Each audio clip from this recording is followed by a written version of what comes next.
Hello, this is a total unstructured guide to compare the Soundcraft Ui24r with the Wing Rack. That YouTube video should help people who want either to decide to use a Wing Rack instead of a Ui24r. Let's start with something that is very important for me. I'm not using Mixing Station. If you use Mixing Station, then this part about usability is not of subject for you. You can skip that and move to the next. The Behringer Wing Rack has 3 apps.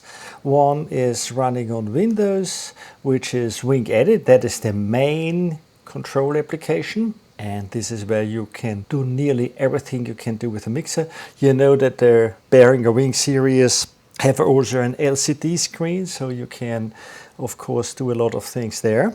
And most of them, again, you can do in Wing Edit. Then there's an app called Copilot. This supports a subset. And then there is the Wing GEQ, and that is thought for the band members to make their monitor mix. I'm using neither of those 2 apps, so I stick with Wing Edit and compare the Wing Edit to the browser-based Ui24r interface. Okay, you see that the faders look very real versus the Wing Edit faders look not so real. There's one nice thing the Ui24r has. It shows you in blue the gain level, and then in this orange red the fader level. So you see I have one channel, one input patched to the 4 channels, and each of these channels has a 5 dB difference. And also the way how the meters show the dBs is, for me, more attractive. You see that on the Wing Edit. Everything is just in this lower part, so you can't really judge anything just from this kind of display. That is something I really missed very much here. Let's come to the most important thing that you might miss. This is the gains on fader. There's a request open on the Behringer Ideas page, and Wing Edit does not have that, and neither does it have the native console firmware. You need to go to each of the inputs directly and then have to set the gain level. I was surprised that I didn't miss that feature so much. So let's try to make now, you have here your fader layer. Those faders here showing you all the channels and buses and VCAs, everything you can use for doing your mix. And you cannot change the sequence here. You must make a few to change the sequence. That is the already first difference here, is that in case of Wing Edit, everything is configurable. So there are kind of faders shown here, and if you want to have gaps or not gaps, that's something you can configure here completely. There's basically no native fader layout. You can do a reset on that, but in the moment you have changed it, that is what you have. You also cannot move that by clicking into the fader area. This is the nice thing you can do here. You just click anywhere and just move it left, right. You can't do that. You need to use this bar here. So you must see that the Behringer Wing is a kind of front of the house console where you usually have your faders, and the faders you on the physical console you can't shift left and right. You need to go and move through them and have 1 to 12 and 13 to 24 and so whatever. And I guess that there was a very strong design point here to design it exactly the same way. So all the usability features usually you have on a Windows-based browser interface, you do not have in Wing Edit. So what I did here, I tried to map the configuration of the Ui24r to the Wing console, so that you will find all the functions you have on the Ui24 are configured now on the Wing machine. This doesn't say that you should do it like this. This is only to help you to find certain functions you are used to have in a certain place on the Ui24r in Wing Edit. I have here the channels. You know that the Wing has 48 channels, 40 full function channels and 8 a little bit reduced channels, but they're not so much reduced that they have less functions than the Ui24r. And on the Ui24r, you basically have this 24 plus 2, 26 channels, even so that you only have 20 preamps and 2 line inputs. So for those 22 inputs, you have this 26 channels plus the player, but the player you can't use for something else. There are virtual channels here, 21 to 24. I could have a cascaded Ui24r and move 4 preamps over there. So then you could really control here 24 channels with preamps. And the line levels, by the way, I never really tried it out, if I can do that. So when I'm going to a line level and then I take the input 2 and 3. So I would say that, and I go to the gain display, then you see I can use this as well. So this line level are fully functional channels here.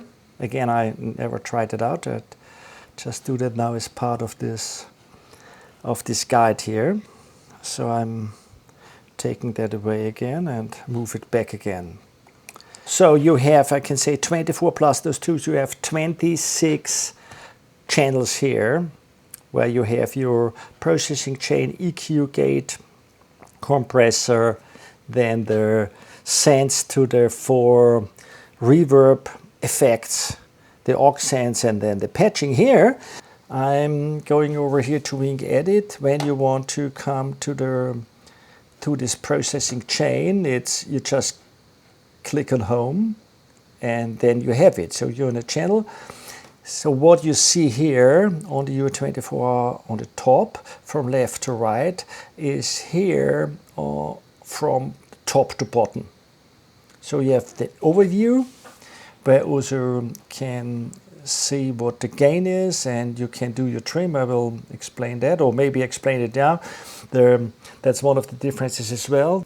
The Ui24r has a gain you can adjust up to plus 57 dBs. So you might be irritated when you are using the Wing Rack, because on the Wing console the maximum gain is 45 dBs, so that's 12 dBs less. But what it has on the channel level, because that's on the source level, it has on the channel level the trim. So on the trim you get another 18 dBs you can add. So it's 6 dBs more. It's a digital trim, and you can do that in both directions. And that has quite certain advantages in case you have a microphone and you're playing different instruments in it. And so you're taking an average gain, but then certain instruments would be too silent. And then you can, on that channel, you can just turn up the trim here. So that's what I had to get used to. You can quickly access the equalizer, your filters, and the assigned hardware. That's something like the patching menu, you could say. So that's the overview page. You don't have something like that on the Ui24r. You go from left to right. The first 2 channels have this Digitech. That is what I was simulating here. The Wing Rack has these 2 effect plugins, so it's working that you go to your effect rack, and then you have 16 effect racks. You can put one of your, or 16 of these many available effects in. I mapped now the Ui24r effects to the Wing machine. So it's what I have here. You have the reverb, you have the delay, and you have the room effect. You know that I took 2 reverbs for one reason. So I'm starting with the FXs here because you have 1 reverb here, a second reverb here, but you know you can change the reverb to be a delay. And you can change the delay to be a chorus. And the third one is a room, and you also can change that to a delay. So you could have on the Ui24r, you could have 3 different delay effects here. But in total, you only can have 4 effects in total. So that's what I try to show here. You have those 4 slots I used here represent the default setup of the Ui24r effect. So you have 2 reverb effects, a delay effect and a room effect. In case you would like to change that, like here, to have another delay effect instead of that, you just click there, you just go there, and then you're choosing another effect. And you see there are so many reverb effects. They call it premium effects, by the way. They only can put them into the effect racks 1 to 8. But you can now take this delay reverb for that, or you can take another delay effect here. And you can also then try to simulate here the chorus effect. Then I take this effect here and put the chorus in, stereo chorus. So now the big advantage here, you also can have 4 choruses or whatever you want to have, but it's limited to 4 effect racks in case of the Ui24r. And here you have those 16s. And then I have added 2 effects, which is the rack amp. I would say it appears like in this case the Ui24r has more effects available. It has all these amps here, and it has then as well different kind of loudspeakers. You don't have such a big selection in case of the Wing Rack, but I believe that you might be happy with what you get here. You have this 1, 2, 3, 4, 5, 6 different rack amps you can select. So that should be sufficient. But this is how the effect panel would look like in case you want to have exactly the same effects like on the Ui24r. There's another thing, because you see I have here this 31 band graphic equalizer. That's also something I must say I really missed, and I'm still missing whenever I'm using the mixer, is that your master output as well as the aux outputs, which are called buses here, do not have per default an equalizer. You need to use one of those effect racks, and then you have this graphic equalizer, which is really not comparable in terms of usability to the Ui24r. So, and then in addition, as you see, you have your AFS 2, and you don't have that available on the Wing console. So there is no AFS there, which was really a problem to decide to still purchase the Wing, because it has a lot of other advantages. This 31 band graphic equalizer, you can also then have the left and the right channel being not linked. You see it here, your feedback. So it has a big scale, it's beautiful. As you see here, I can't nearly use that. It's so little, so tiny. You see here the RTA, but the RTA is only going up to the beginning of the faders.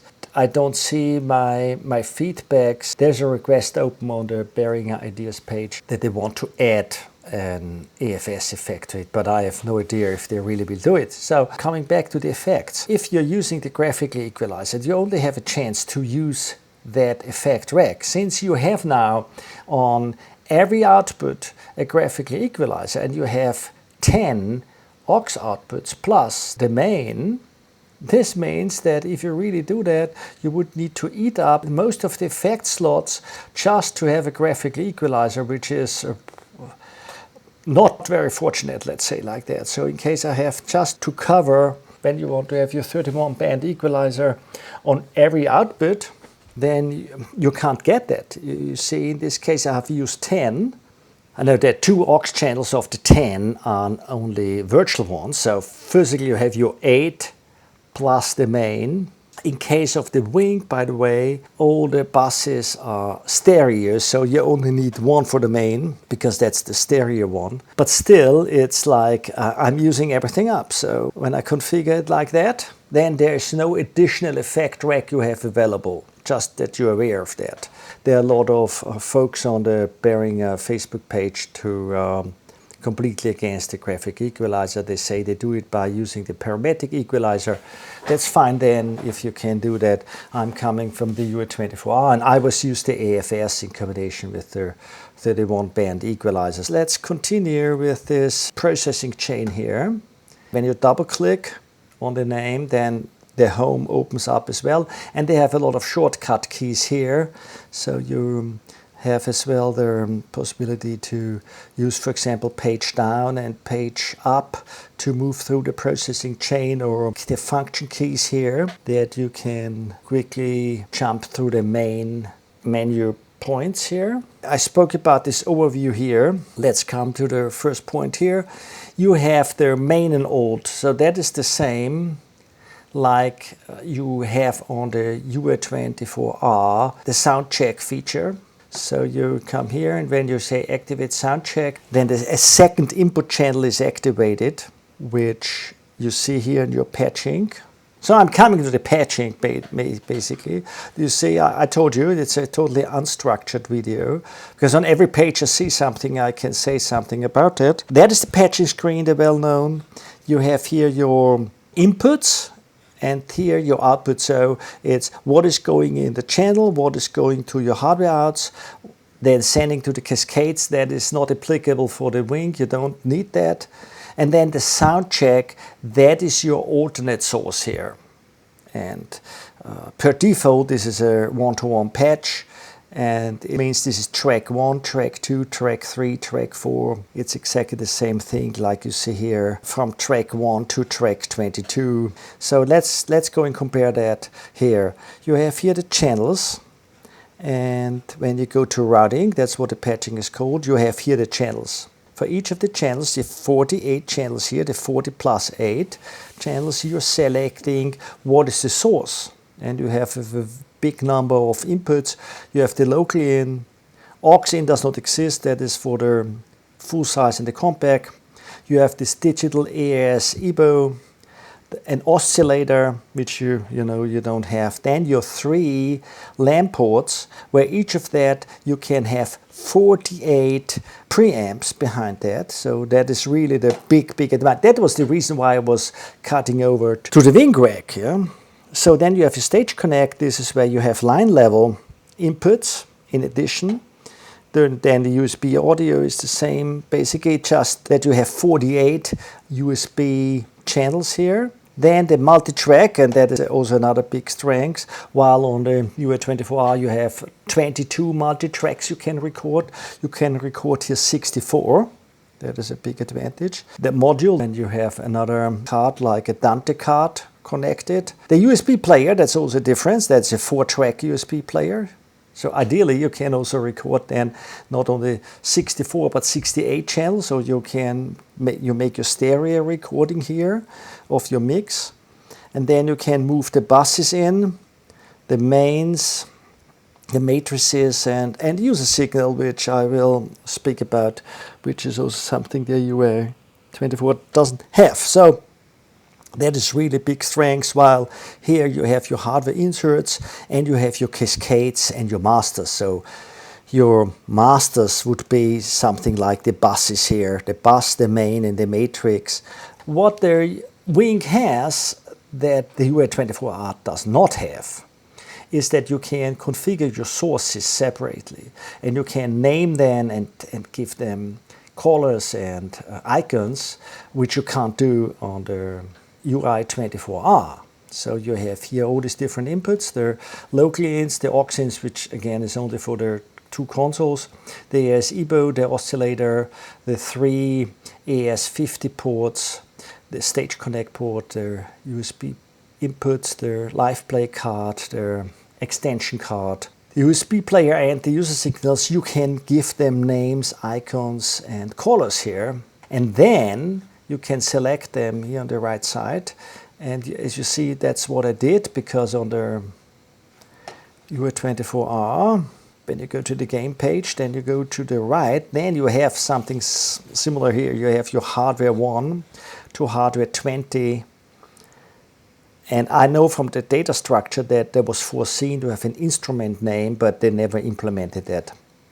So that's what I did here, hardware 1 to hardware 20, plus then I added the 2-line inputs, plus then the 2 ones I said is not applicable because it doesn't have 24 inputs, just 22 inputs. In total, you get 4 more inputs with a preamp. I've mapped hardware 1, and to channel 2 I've also mapped hardware 1, so to the first 4. And then number 5 is hardware 5, 6 is 6, and so on. Yeah. By the way, you also can link that, so in case you don't want to have different channel names compared to the source names, then you can activate here this link customization to source, then you don't have to care. Then both names are always the same.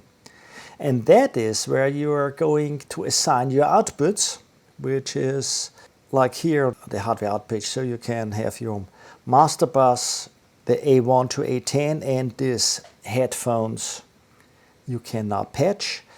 That is the same here. You have your local out. You have here only 8 outputs, 8 XLR outputs, where you have 10 with the master left and right on the Ui24r. And then you have your 2 headphone checks, and you have only 1 headphone check here.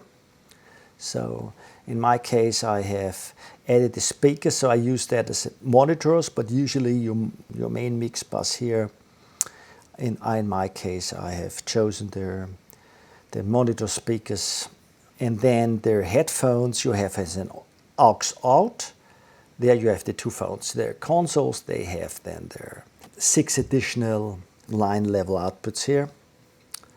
So you have 1 phone check less and then 2 XLR outputs less. But therefore you have your additional digital stage boxes you can connect, so that was not at least a problem for me. Started to mention here the activate Soundcheck.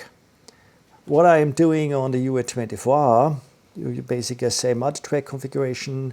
I'm just selecting here which inputs I want to record, because it's straight after the preamp. It's not using the processing chain here. It's not a post fader. And then, by the way, it has this flag format, which is really wonderful because it uses up so little space. And on the Wing mixer, you only have the wave format. And then you have a wave format where everything is packed into one wave. It's not like on the Ui24r that you have separate files for each of the tracks. Now everything is packed into one big wave file. So, and by the way, it's also so nice because it's also naming then the files like your channels are named. So this is really a feature. You don't have that on the Wing. It's track 1, 2, 3, 4, 5. It does not save the channel information, the name information in this wave file for these different tracks. So I just select here my channels I want to record, my inputs I want to record, that's it. On the Wing, that's real more effort here. You have to go to output, select the live card, and have to choose then what the input sources are you want to record. So it has an advantage because you can also record a bus or the main or the effect sense or whatever. You can record the oscillator if you want. You have much more possibilities, but you need to set it up on the Wing. It's much more effort because then you need to go to the channel and select the audio input. And then you have to say it's coming from the live card, and then you have to go and select the tracks and assign the tracks to the channels. And by the way, the names are not taken over between the output configuration and the input configuration. It's not the same names here. So whatever I'm naming them here, that's why I made here hardware 20XX for the input. And here is hardware 20. And here I have 2 tracks for line left and line right. And here it's called hardware 21 plus 22 because it's stereo. Be aware of that multi-track playback and record is much more effort here.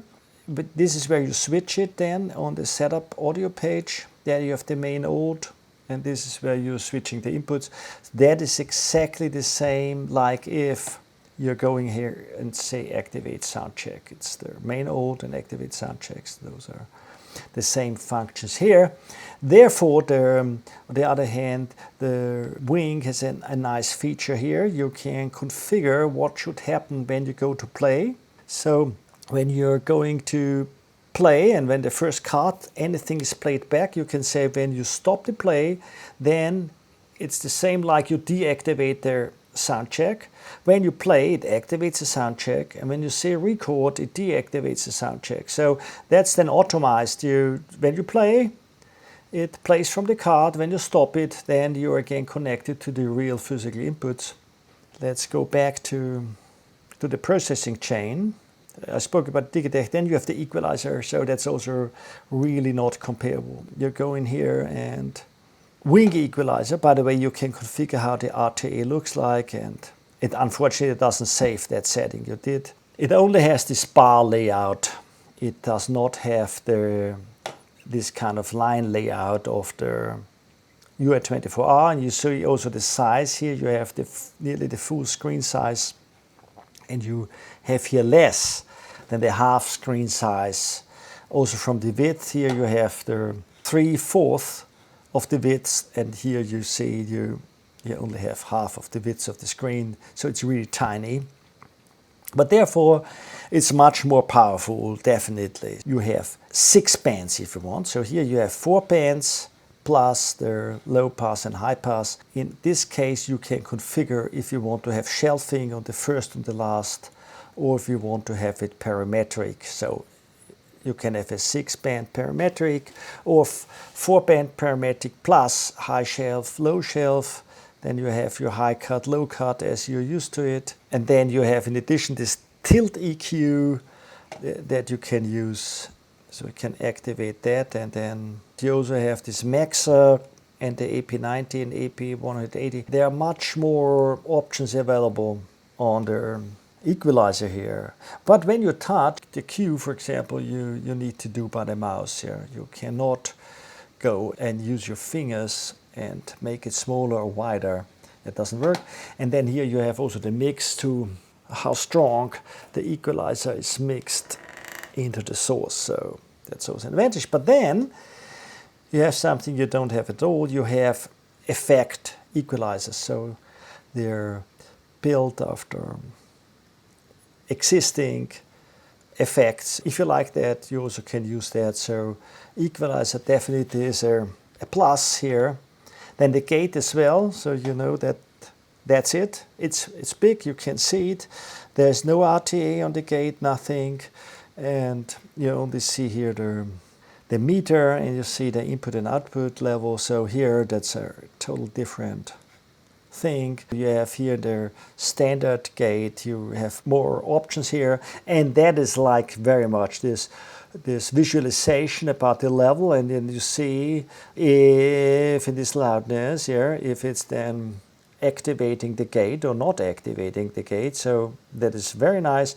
Then you have the key source for it, so you don't have to use the channel information itself, but you also can use any of the 40 channels. You see that is why I said the 8 other channels have a little bit less functions, like for example you can't use them for ducking, side chaining, or whatever you want to call it.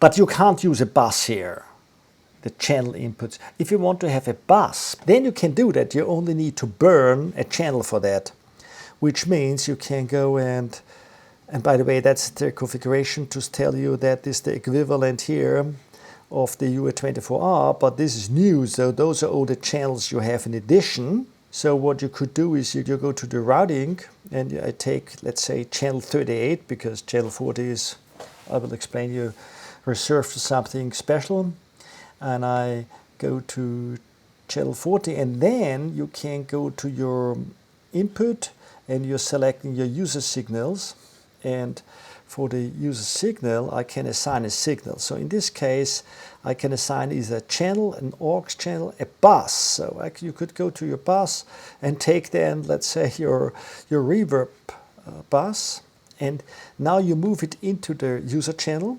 You give it a name, and then user signal 1 is the reverb bus, and then you can, in your input, go to channel 38, and say the main input for 38 is the user signal, which is the reverb bus. Now, I moved the reverb bus into channel 38, and you can call it, this is the reverb, and that's the name of the channel.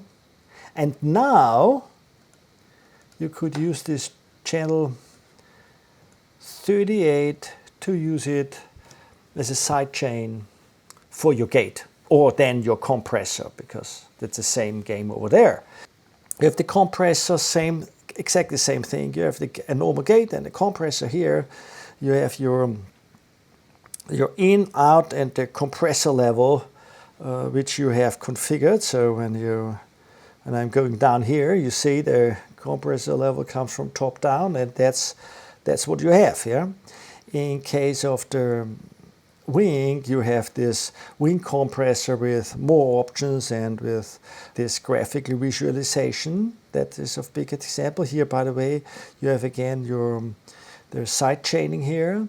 Then you have the XOVR mode for the compressor, and you have even a key filter to that. You can give in the low pass or high pass or a band pass to influence the side chained or the compressor input level. And then here, as on the gate, you see it here visualized, which I like very much. It's very nice. So, but then you have a lot of other compressors. It's now 12, 13, 14, 15, 16, 17. That's all available. So that is all points to the wing for the EQ, the gate, the compressor. So the processing functionality of the wing is really also from the front end, except for the tiny little display. There's also not really this option. There's this sync selected channel, for example, where you can give a sync ID, and then, like in my case, you see here, go to the second one, I have the same sync ID here, and now can go and I can select a certain display. So I always have the gate or the compressor open, and then as you go and move through the channels, it's switching the display here. You only have that from the wing, from the console itself, to wing edit. But you don't have it from wing edit to another wing edit. Under the general, you have the link, mixer, and screen on, and the channel strip. When I go now to the physical mixer, select channel 2, then you see now channel 2 gets selected as well, and channel 3, and so on. So that's what you can do, but I don't see more. So it stays then on that screen. I'm here on the compressor screen, and here now I'm selecting channel number 8. It jumps then to the home overview of it. It doesn't even stay on that panel. Effect rack configuration, in case you do not require a graphical equalizer on all of the outputs on the buses, because then you don't have any left. In case of the Ui24r, you have a fixed kind of assignment for the reverbs, and that anyhow I would never put into a channel. It's always going by bus, because that is the same design in Wing Edit. So when you have FX sense here, it's nothing else than the bus sense to the effects bus 1, 2, 3, 4. And in this effects bus, there's a fixed plugin, or there's a configurable plugin. And that kind of design I have shown you here with the buses. You know that the Wing has 16 buses and 8 matrix buses. There is not anymore a big difference. The biggest difference is a matrix bus cannot be sent to the main, but the main can be sent into the matrix bus. That's basically the same thing on the Ui24r. But you can send channels and other buses into a matrix, and you can send channel and buses as well into a normal bus. So what I did is I made a configuration that I have the first 4 buses set for this reverb effects. So when I go now to the bus view, which is exactly the same like if, by the way, you go and say aux master.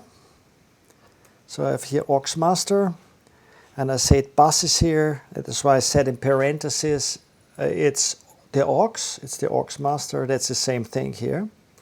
And not only their buses, it's also the matrices here, which also would be in UI terms the auxes. And so the f-axis you would need to imagine are 4 additional buses here, and the subgroups as well as 6 additional buses, but they're only for one purpose, the effect buses. So those are the effect buses, the aux buses, the subgroups buses. And that is in case of the wing, you have here the 4 effect buses and the 6 subgroup buses, and then I have aux 9 and 10 here because of, it's difficult to compare, because you can switch the UI auxes to matrice. I have used the first 8 matrices here, and for the other 2, because it has 10, also the 2 virtual buses, I have used normal buses. So in case you would require, for whatever reason, even so that you have only 8 aux outputs, XLR outputs on the Ui24r, if you would require 10 matrix buses, then you would miss 2 of them here on the wing mixer.